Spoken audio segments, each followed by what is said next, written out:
Olúwa Olúwa ẹ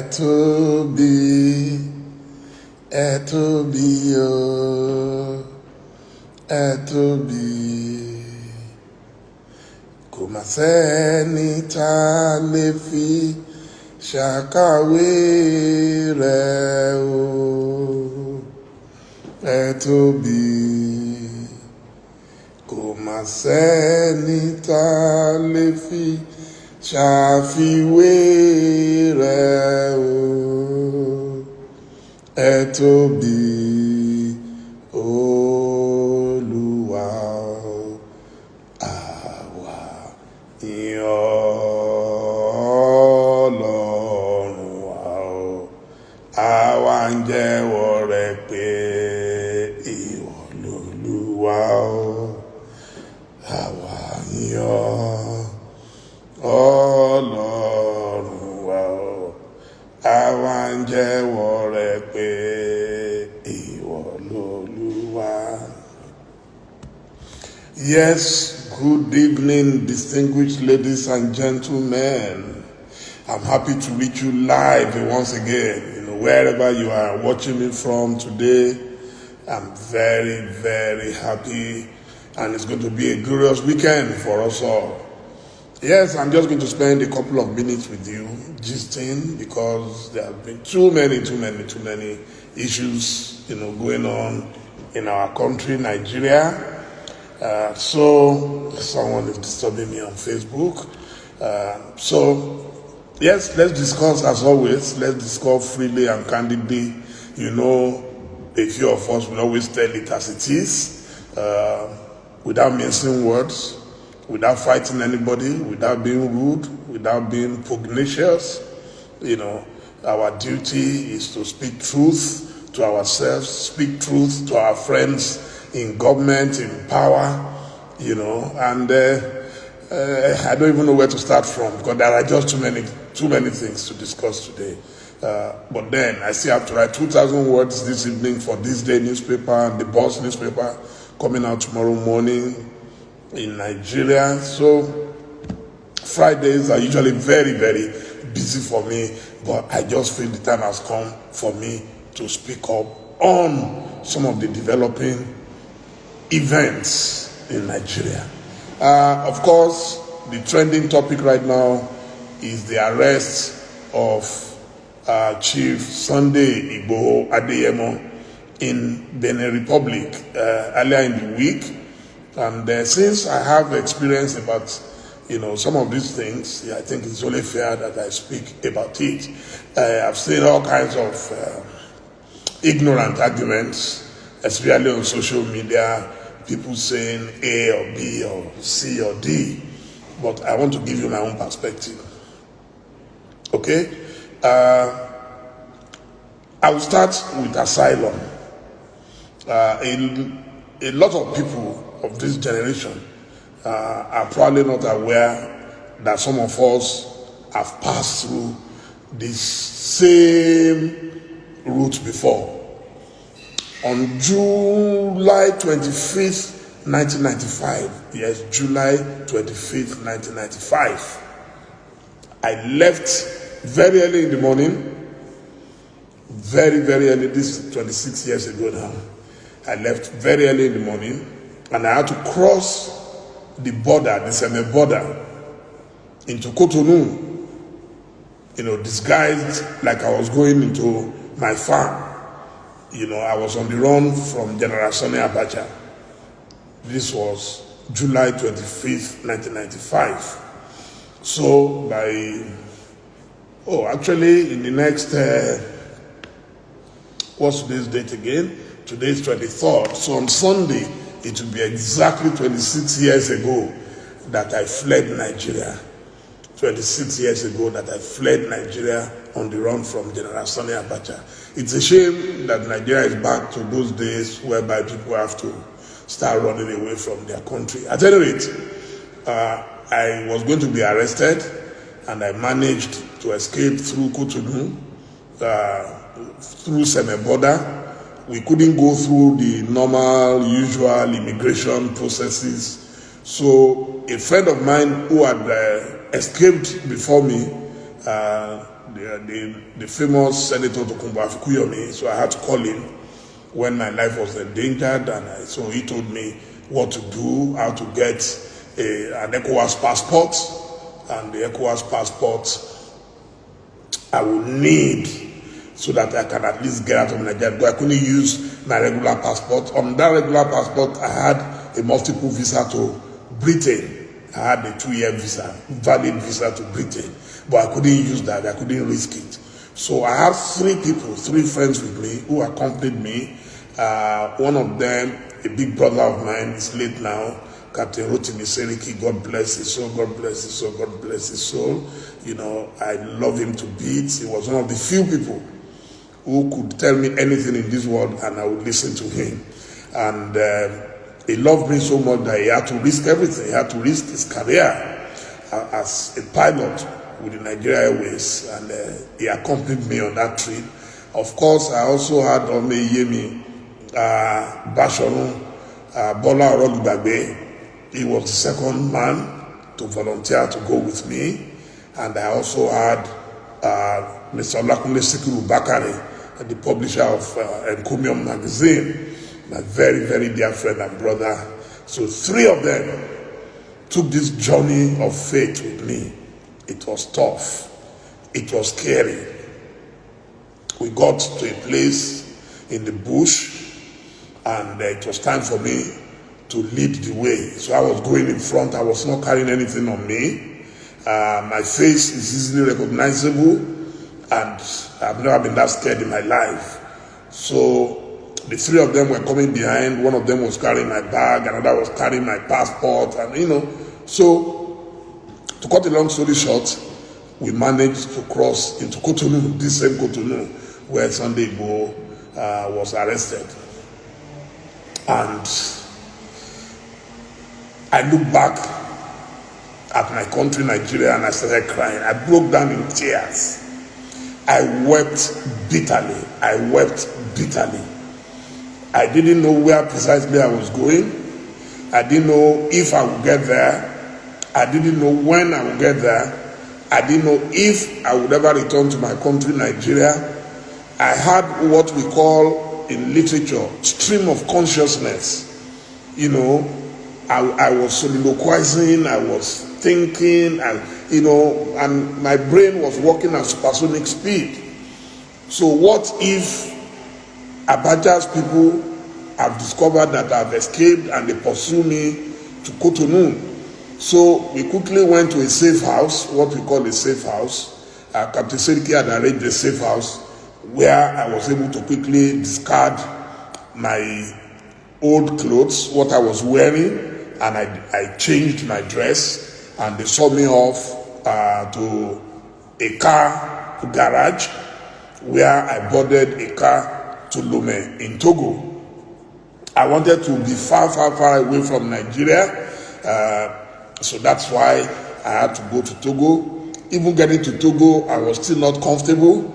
I immediately boarded another vehicle from Aflao station, Aflao border, which is the border of Ghana and Togo. So I boarded another vehicle from where I fled to Ghana, and that was my first day ever in Ghana.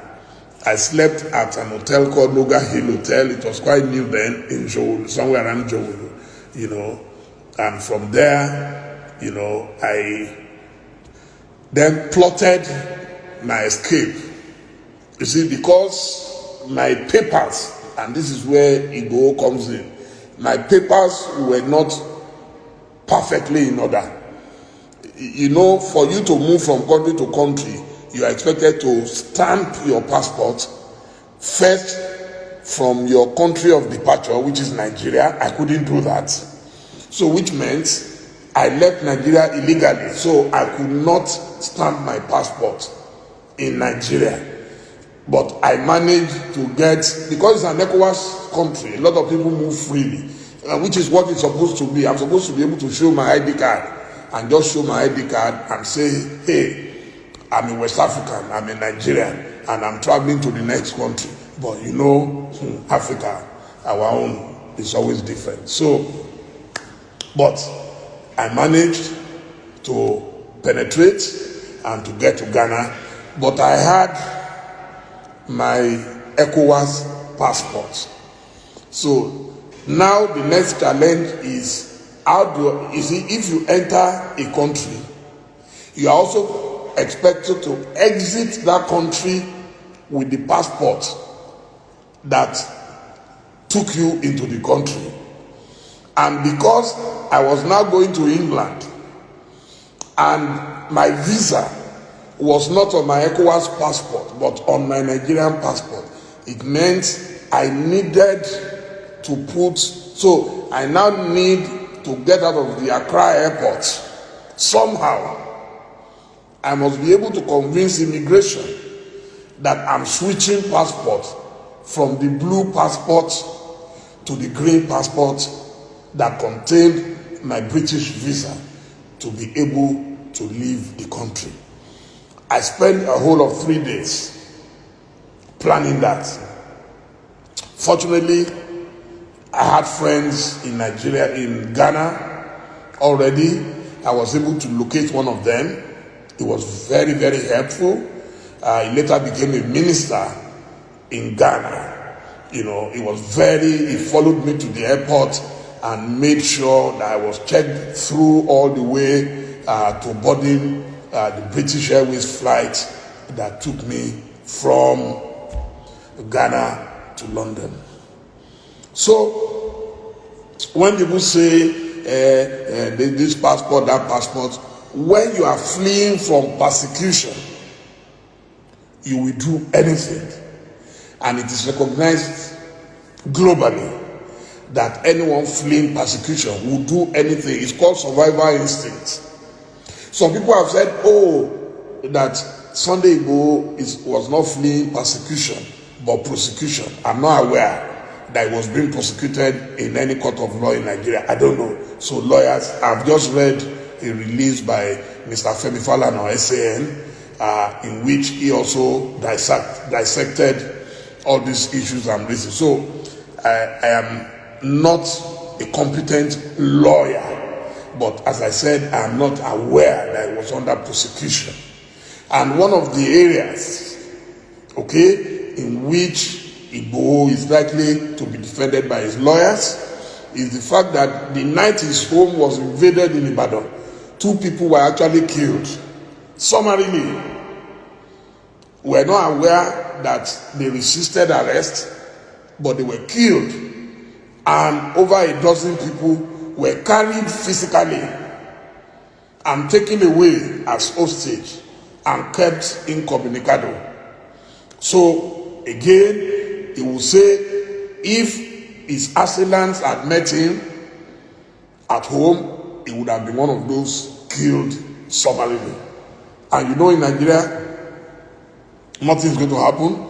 Nobody's going to challenge them. So those people are dead, and the dead remains dead. So I believe that is, whatever the situation is, there have been arguments that he didn't have a valid passport, or he had a valid passport. I've read somewhere where his wife said no, they had their valid passports, that they did not do anything illegal. I don't know. So until they get to court now on Monday, since the case has been adjourned to court on Monday, that is when I believe, those issues will be raised and addressed, and then the court of law will decide. That is not with. I'm just talking about my own personal experience. Now, getting to London, the next thing is, how was I going to stay in London beyond? Because normally London will give you 3 months stay. Based on your visa, you're allowed 3 months. Even that 3 months, you're not supposed to spend the whole of 3 months. But in my own case, I arrived in July. By October, so I was getting pressure that I may become an illegal alien. I was hoping that General Sani Abacha will calm down, the same way I'm hoping that Nigeria will calm down. You see, because we are fighting too many battles, and General Muhammadu Buhari has less than 2 years to go. Unless there is something else we don't know, he has less than 2 years to go. In fact, by now, his government should be wrapping up and getting ready to hand over power in less than 2 years, so we don't really have much time again.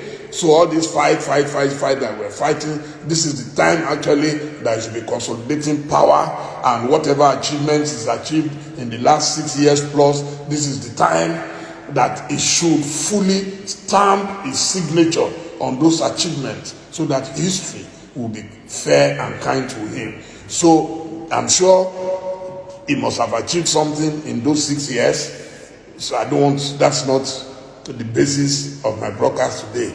So I'm talking about asylum.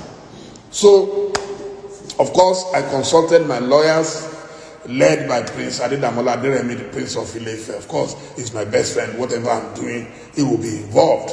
And then he sat down with experts, and they looked at what I needed to do. In my own case, my life was under threat from General Sani Abacha. I was known to be one of the closest, if you say supporters of Chief Moshood Kashimawo Olawale Abiola. I had enough evidence of my activities. I was first arrested in between July and August 1993, immediately after the election. I was probably the first person to be arrested by the Babangida government. And so after I was released, we kept on with our campaign for the revalidation of the June 12 mandate, which had been annulled by General Ibrahim Badamasi Babangida. So I had more than enough evidence that if I was sent back to Nigeria, my life would be in danger. There is nobody, whether you support Igboho or you don't support him, who can guarantee what will happen to Igboho if he is sent back to Nigeria. So, the way he is going to be treated and the way he is expected to be treated is as a prisoner of conscience. What is Igboho's purported offense? That he said his people were being killed by Fulani herdsmen, and that enough is enough, and that they needed to defend themselves. And there is no evidence that he has killed one soul, none that I'm aware of. If anybody knows, then let them present it to the international community. I don't think he has killed anybody. He has been in his house. He's not in the forest like the terrorists who have been in the forest, who openly display their weapons of mass destruction before the media, before Sheikh Gumi, before the police, before the army. They are there. They know their location. Sheikh Gumi drives in and out of the bush to go and negotiate with them.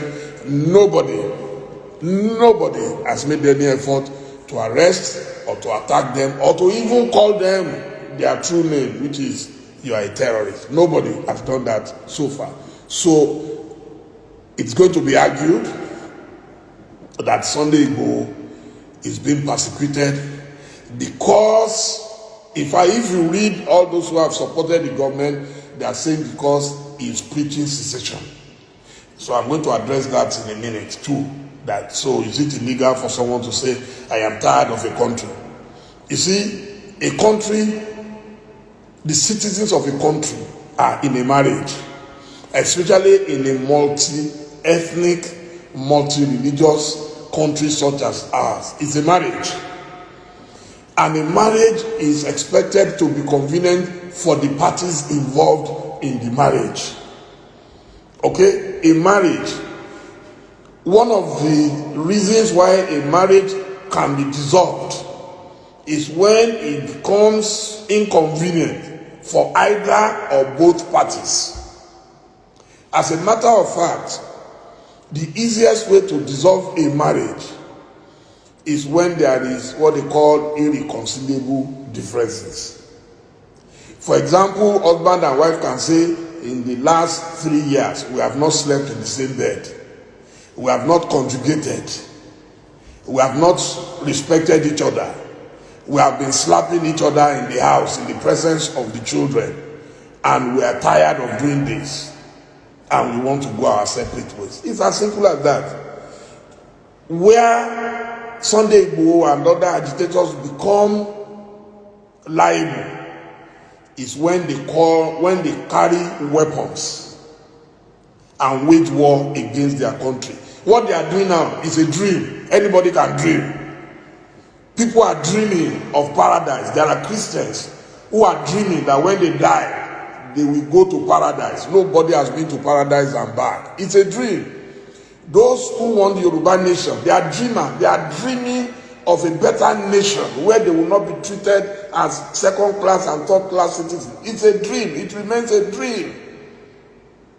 Carrying placard. If tomorrow I decide I am tired of Nigeria and I carry a placard and I say I am tired of Nigeria, you cannot prosecute me for that. It's my wish. It's my dream. Even today, I've just posted Professor Wole Soyinka saying that if Nigeria continues at this speed and we don't decentralize urgently, there is nobody who can guarantee the survival of Nigeria. So you cannot say Soyinka has committed an offense and then you want to go and arrest him. It's a dream. The people that you need to pursue are those who have carried weapons against Nigeria and Nigerians. People who have shot down multi-million-dollar fighter jets. Those are the real criminals. But for someone who is dreaming of a Yoruba nation, let him dream. And I like to cite the example of the Irish Republican Army. Go and read the story of the Republic of Ireland and all the trouble that they went through. They had a political wing called Sinn Féin. Go and check the stories. The government had to negotiate with them. The people of Britain decided that they are tired of Europe. I was one of those who said, oh, but why are they pulling out of a bigger economy, bigger union? And they had a referendum. And during the referendum, overwhelmingly, people voted to pull out of Europe. Nobody called them, they are unpatriotic, they are this, they are that. No. There is no law that says you must be a part of a country by fire, by force. As I said, except where you carry weapons against your country, everybody has a right to dream. So if tomorrow I am tired of my wife, I should be able to tell my wife I am tired, and my wife cannot say, "Oh, you are going nowhere," because when we signed in the law court, in the court register, we signed in the register that to death do us part. No, a marriage cannot be by force. So there are those of us who believe in Nigeria, contested to be president of Nigeria, but if and when I get tired, and it's looking like everybody is getting tired, then we talk. If you cannot commit a crime by saying your mind, this is where those who are attacking the agitators are missing the point. If you don't want them to agitate, if you don't want them to say they are going, then show them some love. It's simple. No matter what you say today, they have turned Sunday Igboho into a folk hero. His name, he has joined the pantheon of Yoruba gods. Shango Olukoso Okoya, Oromiyan, and the rest of them. He has joined them. He has joined them. Either advertently or inadvertently. The government has played into his hand, and now they have apotheosized this gentleman. Sunday Igboho on his own, what can he do? What can he do? But the man was brave, the man was bold to speak. There is nothing he spoke that the Sheikh Gumis and others have not spoken. So, if I will advise this government, as I always do, and it's just a pity because I don't even know if the president is aware of some of these things, but if I have access to him, I'll advise him, I say, leave the Sunday Igbohos alone. In fact, the Sunday Igbohos are not the problems of Nigeria. They are not the problems of Nigeria, because those who talk, it means that they are only dreaming. It means they are only talking. Those who don't talk, they are the ones you should be careful about. The dangerous people are those who don't talk.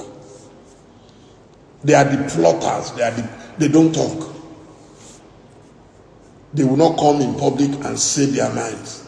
Igbo never left his house until you invaded his house. So somebody wants to fight government, will he sit down at home and wait for you? But when he saw the avalanche of weapons facing his house, he took off. He took off. The Yoruba service say, it's a man who has not seen a war, who calls himself a man. He took off. So a man who wants to fight government will not take off and travel abroad. The man, all he was doing was to rally his people to say, no, you cannot just sit down in your farmlands and allow these Fulani herdsmen to come and ravage your farmlands, to come and rape your daughters and your wives, to come and kill your people, and the police will not do jack. That's all. That's all he has done. That's all he has done. So, for those who talk about asylum, again, I applied for asylum, and I wish to publicly once again thank the British government. They gave me fair hearing. I sat through an interview, myself and my wife. She did not speak because I was applying on behalf of the family. I had suitcases with me showing my work, my writings, videos of my activities in Nigeria.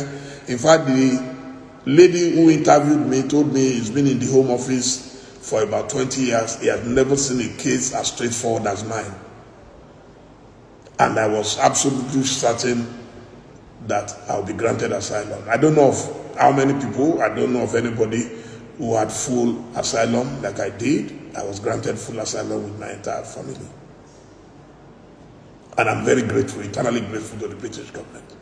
They gave us maximum protection. They gave us everything that we needed. So I needed to speak up as someone who has gone through it before. And if Igbo's lawyers are successful on Monday, he may be allowed to go. He may be allowed to go.